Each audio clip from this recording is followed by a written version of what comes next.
teman-teman, ketemu lagi dengan Buat Makan TV. Teman-teman, kita akan membicarakan mengenai orang-orang kaya ya, teman-teman. Jadi,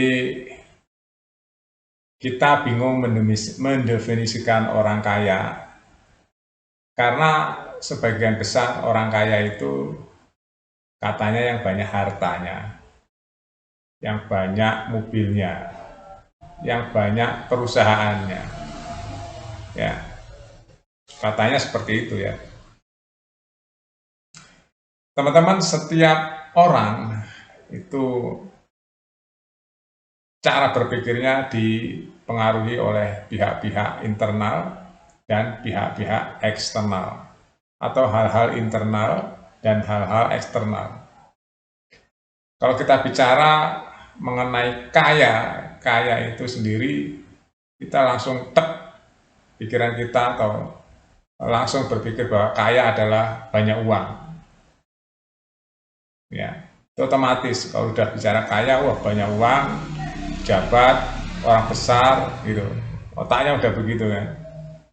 Ya karena itu yang didengarkan dari dia bisa mendengarkan tentang kata-kata orang kaya itu adalah orang yang banyak hartanya. Jadi kita mau bahas mengenai pandangan orang kebanyakan. Kenapa orang rela melakukan apapun untuk kekayaan, untuk keberhasilan. Yang katanya orang kaya itu pasti bahagia. Padahal enggak tentu teman-teman. Enggak semua orang katanya punya harta banyak dia bahagia. Enggak tentu seperti itu teman-teman. Enggak tentu. Jadi saya mau cerita ya teman-teman. Memang kalau banyak uang di dunia ini ya secara garis besarnya ya gampang ya, karena di dunia ini semua diatur sama uang. Ya termasuk kesehatan dengan uang, fasilitas ya kelas berapapun bisa pakai uang. Mau pergi kemanapun kalau uang banyak gampang, bisa naik pesawat, bisa naik apapun yang dia inginkan. Mau beli apa yang dia mau karena ada uang, ya dia bisa langsung beli, tidak seperti orang-orang yang tidak punya uang. Mau makan apapun bisa kalau banyak uang, ya karena memang dibelinya dengan nilai mata uang. Beda dengan orang yang nggak punya, mau beli sate aja kalau nggak punya uang, dia tunggu nabung dulu baru beli sate. Mau makan di restoran aja banyak orang Indonesia seumur-umur belum pernah makan di restoran karena harganya mahal katanya. Ya, ini prolognya begitu ya teman-teman. Jadi manusia itu banyak dipengaruhi oleh apa yang dia dengar, apa yang ada di lingkungan dia, apa yang ada masuk di otak-otak dia. Begitu rasa juga. Rasa asli ya yang di dalam diri manusia itu biasanya bisa hilang dengan pengaruh-pengaruh dari luar, yaitu pengaruh gaya hidup, pengaruh kemewahan. Akhirnya membuat manusia itu kadang-kadang kurang sensitif, kurang memiliki rasa, dan sebagainya. Ya, itu garis besarnya seperti itu, teman-teman. Nah, kenapa saya bilang begini? Ini saya gunakan prolog seperti ini. Karena hidup itu bahasa Jawanya sebenarnya gini, teman-teman. Wang sinawang. Hidup itu seperti itu, wang sinawang. Hanya saling melihat. Yang tahu keadaannya sebenarnya ya hanya manusia itu sendiri dan Tuhan. Contohnya kita mau lihat orang di jalan pakai Alphard gitu. Otak kita langsung berpikir, wah mobilnya aja miliaran. Berarti uangnya banyak. Orang kaya, gitu kan. Langsung begitu. Tapi kalau kita teliti lagi, di rel ya, di belakang layar, kita urut lagi. Ini uang kekayaannya dari mana, dari siapa, atau warisan, atau ngerampok, atau korupsi, macam-macam tuh teman-teman, atau usaha. Nah, saya mau menyoroti tentang korupsi ini teman-teman. Kenapa kok saya bilang seperti itu prolognya? Jadi korupsi yang tambang timah ini saya mau memberitakan itu. Ini sudah sampai mau diajukan ke persidangan ya teman-teman. Dalam tahap penyempurnaan datanya dari kejaksaan. Nah, kalau ini sudah disidangkan, saya nanti inginnya ya kasus korupsi tambang timah yang kurang lebih 300 triliun itu merugikan negara, itu disidangkan secara terbuka, live. Seperti kasus Menteri Pertanian dan Menteri Kominfo ya. Itu kan terbuka tuh, jadi rakyat bisa tahu alur ceritanya seperti apa. Nah, kayak Menteri SDM itu kan alur ceritanya semua terbuka, rakyat jadi tahu ya.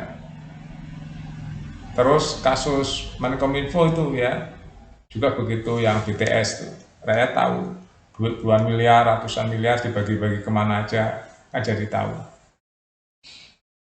Cuma hukumannya yang kan menurut saya korupsi itu koruptor masih ringan di Indonesia, makanya banyak koruptor yang nggak jera. Rakyat kecil melanggar hukum hukumannya berat. Orang berpangkat melanggar hukum yang makan uang rakyat hukumannya ringan saja. Nah, pertanyaannya apakah ini adil? Ada yang bilang nggak adil, ada yang bilang proporsional, yaitu opini lagi ya teman-teman. Jadi intinya pemerintah dan DPR harus merumuskan supaya Indonesia itu bersih dari koruptor. Itu PR mereka. Ya nggak ngerti saya dengan pejabat-pejabat itu gini ya teman-teman. Mereka kan sudah disumpah untuk mengurusi negara ini ya. Diberikan imbalan namanya gaji, tunjangan dan sebagainya, pensiun. Tapi mereka tidak melakukan semaksimal mungkin ya. Dengan bukti apa? Ya masih banyak carut marut. Ya, penegakan hukum yang ya menurut saya belum maksimal ya, belum baik. Kalau kita cermati setiap harinya ada berita-berita tentang korupsi, ya, tentang hukuman koruptor yang nggak berat, itu membuat koruptor nggak akan takut. Selalu ada ya koruptor-koruptor, dan korupsinya sekarang kakap-kakap.